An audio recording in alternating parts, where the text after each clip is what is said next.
alle barna kommer ut for at vi har lyst til å se på elefanten. Nei, det er ikke på tortur. Ja, det må du gjerne. Det er av tortur. Ja, skal du legge ut bilder? Vet du hva, skal jeg hete kamera og ta bilder av deg?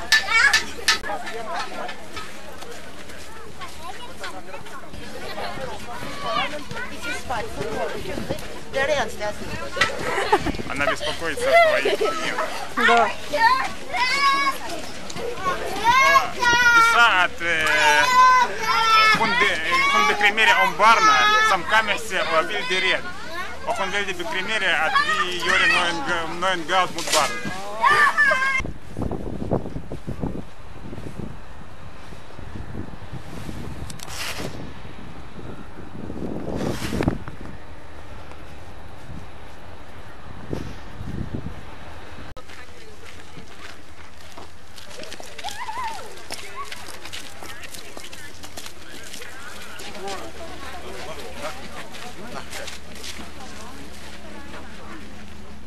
Han savner veldig mye være sånn.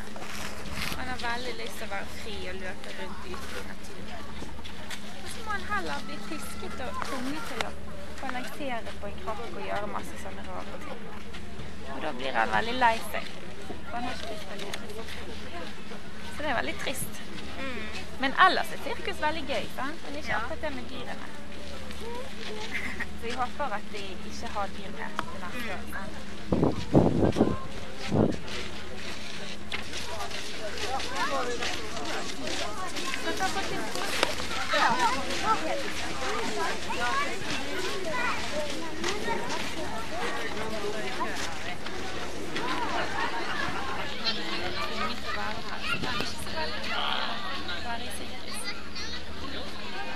Han har blitt slått og mishandlet til at han skal gjøre de triksene som han gjør.